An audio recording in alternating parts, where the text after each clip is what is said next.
Just going to take the INFJ INFP test on celebritytypes.com and sort of give some explanation into why I pick what I pick. Hopefully, it's not as long as the last one. So we'll start with the first one. It's just I don't feel like I'm very INFJ when I read the descriptions and stuff. I mean, I'm not exactly exuding warmth. My speech isn't overly eloquent. I can be pretty blunt, straightforward. You know, I don't know. I just feel like it doesn't really match, but it's the only one I get.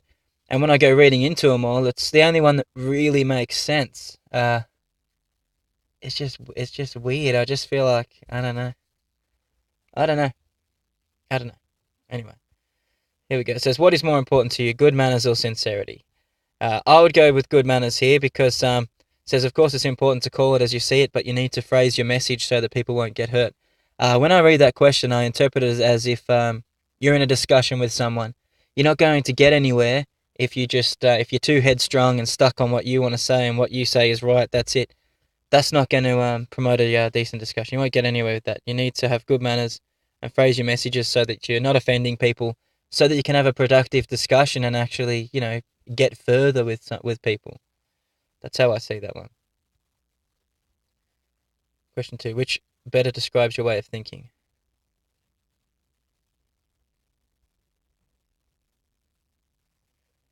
I would go with the first one here. Of course, there are differences in people's values, but in the end, I think that we are all one, all looking for the same thing.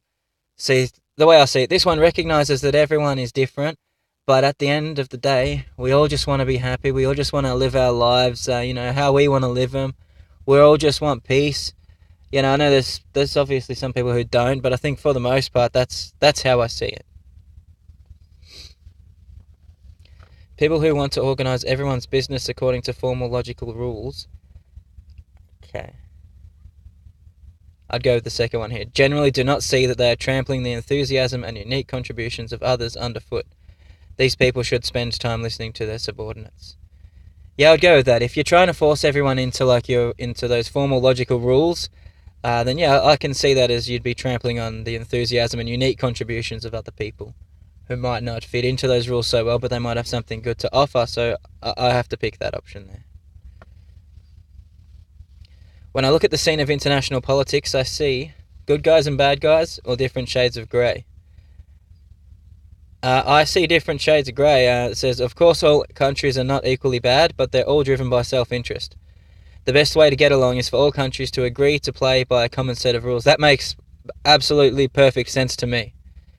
The other one says that no one's perfect, but in the end you can see the strong guys bullying the weak guys don't get a chance, and that's not right. I see that sometimes, but for the most part, I mean, I fully agree with that second statement, that if we had a common set of rules for all countries to go by, like we do to some extent, but not every country has ratified all the protocols with what is it, the International Treaty Convention? I'm not too sure, I can't remember. But I definitely would go with that one. Question 5. Which better describes your personal ethics? There are certain acts that I could never do simply because the acts themselves are so loathsome to me, or there are certain acts that are wrongful but which can be justified in the service of an overall goal. I would pick the second one here. I would actually pick both. If I could pick both, I would. If I could pick the one in the middle, I would. But I am of the frame of mind that if you need to get a job done, sometimes you just have to do what you got to do. And you could look at this as like the first option there is like something super bad, like murdering someone or something like that. Okay, yeah, then no, I'm not going to do that. But for the most part in everyday life, I read this one as more along those lines, as in like you just have to do what you've got to do in service of an overall goal. Sometimes you just have no choice, and that's how I see it. So there might be some acts that don't sit well with me, but I do believe you have to do what you got to do sometimes. It says, which better describes your view of logic? I appreciate logic as a building block, a stepping stone to something greater, but by itself it can never be more than a tool. Well, logic is mostly irrelevant to my interests, unless there is a direct application that pertains to my interest. It doesn't interest me. No, I disagree with that one. I'll definitely go with the first one. I feel like you need logic. I feel like most of what I do is based off of logic. It's just that I usually follow my heart in the end. So it's like it says, by itself it can never be more than a tool. That's exactly how I use logic. I use it to weigh up the pros and cons. I use it as a tool for all that, and then I throw it all out the window, like I said in my last video. To say logic is mostly irrelevant to my interests is just ludicrous, absolutely ridiculous. I can't understand that way of thinking. Which better describes your attitude in the workplace? If I have to criticize others, I prefer to sandwich the criticism between positive feedback for other tasks, or if I have to criticize others, I prefer to point out how their neglect has unfortunate consequences for others. I'll definitely pick the first one. You're not going to get anywhere. I just can't see actually getting anywhere with that other frame of mind, where if you were to criticize people, point out how the neglect has unfortunate consequences for others, that's not going to help anyone. That's just going to make them feel like shit, and then they're just going to get all paranoid that what they're doing is shit. There's no progress. You can't progress like that. That's how I see it anyway. So I'm always going to pick the first one. You need to give them some constructive criticism, a bit of positive feedback, and get them on the right path in that way, so they still feel good about it, so you can progress. Which better describes your attitude towards foreign countries? I cherish visiting foreign countries, particularly exotic and underexposed ones. It is interesting to see how people live in different parts of the world. While I like some foreign countries and cities, I don't go travelling for adventure's sake. If I do go travelling, I like to visit countries and cities where I've been before. I would have no choice but to pick the first one here, even though I haven't done a whole lot of travelling overseas. And the reason for that is, if I was to go overseas, I'd want to keep visiting all different places. I wouldn't keep going to the same place. So I have no choice but to pick that first one, even though I have not much experience. I've only ever been to the UK. But if I was to decide where am I going to go, I'd want to take my family somewhere else and explore a different country. I'd want to see different things. So that's what I have to do for this one. Even though I know we'd wind up going to the UK because that's where my wife's from, so we'd go to visit them. But if it was my choice, like fully my choice, and we could afford to go visit them whenever we so pleased, I'd always want to visit different countries. This next one says, leaders should be driven by an inner vision about the overall good of the organisation, or strive to bring out the best in each and every subordinate. I would go with the first one. Funnily enough, I actually think striving to bring out the best in each and every subordinate would actually be a part of my overall goal. That'd be part of my vision for the organisation if I was in a position of power. It'd be a part of that to make it something bigger, something better, which you're going to get to when everyone is, when you're bringing out the best in everybody. So I see that second one as part of the first one, so I have to pick the first one. Now it says, which would you say is the bigger problem for you? I tend to oversnack on sugar, fat, alcohol, tobacco, or some such, and I tend to either overindulge bodily needs or neglect them. Or other people seem to be cut out for a 9-to-5 corporate zombie routine, and it sometimes makes me feel like a space alien that I just don't fit in. Both to some extent, but the bigger problem for me would definitely be the first one. I definitely can overindulge in foods and all that sort of stuff. Or, games, my own personal sort of interests and whatnot. I don't really like having to do the 9-to-5 thing, but I do it. You just got to do it. I'd say the bigger problem for me in my actual life, like the bigger problem that's actually proven to be a bigger problem, would be the first one. I can stick to a job. Which better describes your outlook? We must all try to fit in and then pursue our goals and individuality from there. Nobody has the right to tell anybody else to fit in, and people should respect individuality more.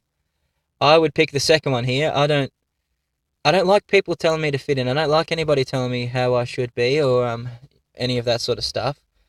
So I'm always going to pick that second one here. I don't believe we should all try to fit in and then pursue our goals and individuality from there. I think that we are all individuals, and nobody has the right to tell anybody to fit in to any sort of frame. Next one. Which describes your view of empathy better? When empathizing with others, I tend to find that I can help them the most when I can identify the basic emotions involved and then clarify to them what they're feeling. Or when empathizing with others, I tend to find that I can help them the most if I surrender myself completely to their inner experiences without judging them or putting words in their mouths.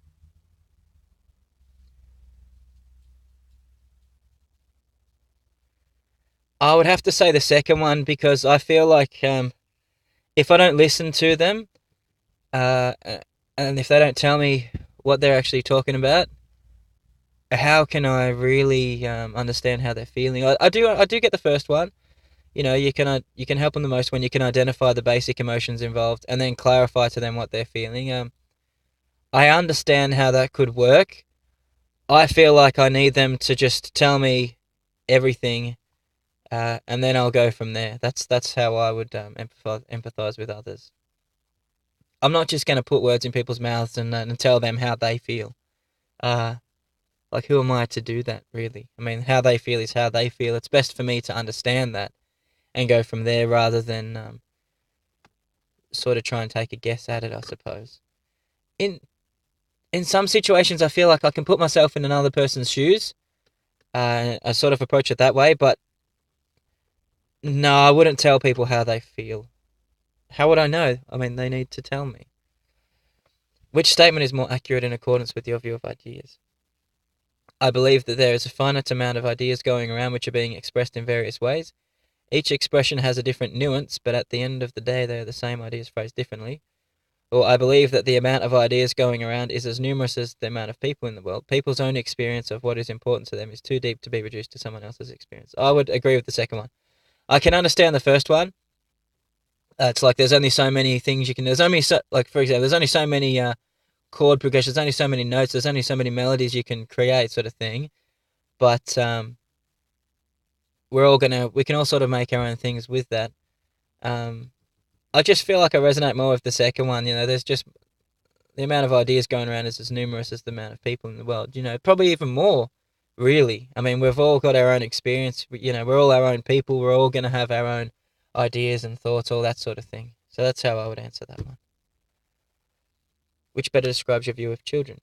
While I can get along fine with adults, I can't help but find that society's expectations and routines have pressured them to become something that they're not. I find that children are less spoiled in this manner, and that gives me hope. Or, of course, children are less corrupted, but in the end, I prefer adults because they have access to the full range of human emotion. I would actually pick the second one here because, one, I'm not really a big fan of kids, and two, yeah, adults are easier for me to relate to. I mean, that's definitely how I feel. I can't really elaborate on that anymore.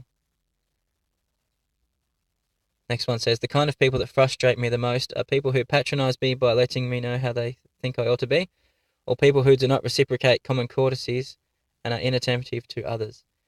The one that frustrates me more, I don't like either of those, but the one that frustrates me more, the one that frustrates me the most out of those two would be people who patronize me by letting they know how they think I ought to be. That just pisses me off. I am my own person, so that's pretty much that. I do 100% relate to the second one as well, though, but I just feel like I relate to that first one more.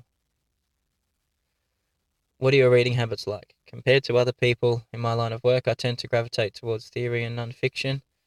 While I'm also sympathetic to fiction, I tend to find myself thinking that a novel must impart lessons that can be applied to the real world. Or compared to other people in my line of work, I tend to gravitate towards fiction. While I'm also sympathetic to theory and non-fiction, I find that fiction is where it gets really exciting. No, I actually prefer theory and non-fiction. Even though sometimes it can absolutely bore me to death, I very much prefer stuff that can be applied to the real world. So that's the part of that question that's going to sort of push me over the edge there. And most of what I read is sort of real life sort of stuff. There's personality type theory. I like reading about the law, all that sort of stuff. It is real world stuff. Which is more true of you? I have the heart of a child, or I have the soul of a sage. I would actually have to pick the second one here, because even as a kid, I was always told that that I've got like an old person's soul. That I remind people like some wise old guy. That's just how I've always been. I always feel like I've got a fair bit of wisdom. Maybe ahead of my years. Some might say. I know that when I speak, it doesn't sound like it. I sound dumb as hell, but that's what's going on in my mind, and that's what I've always been told as a kid. That's how I've always seen myself. I don't see myself as the heart of a child. I don't see myself as if I'm still like 9 years old or something. I see myself as if I'm older than I am. When I compare myself to other people my age, I suppose. So that's that. That's all those questions. I mean, we'll find out how this goes. If it's going to be INFP or INFJ, I don't know. INFP, INFJ. What I think I could have sworn I just said INFP. Okay, must be that bit. INFJ. Okay, see, here we go. 41% INFP, 59% INFJ. I can't get away from the INFJ results. But look what it says. Sensitive, empathetic, and insightful. You care deeply about people, wanting to accommodate them on one hand. Have strong visions that you desperately want to turn into reality on the other. I mean, I agree with that to a degree. But I don't know if it feels like a perfect fit.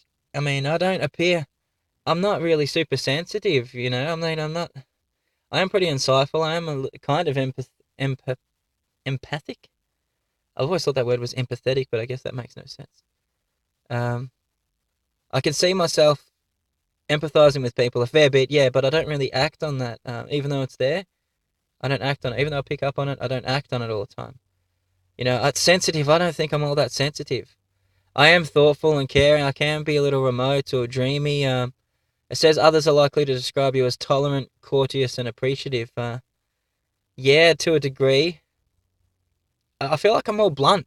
You know, I'm just more blunt than this makes out. That's all. But I still get INFJ results every time, and I've gone through my thoughts, why I'm picking the answers I do, and that's just what I get. Is there such thing as like a blunt, sort of down to earth INFJ? I don't know. But that's what I get anyway. You know, I'm keen to hear people's thoughts, and I'd like to hear how people, you know, people who are between INFP and INFJ, how do you approach even this same test? And what's your thoughts behind the questions and your answers? Anyway, have a good one. See you later.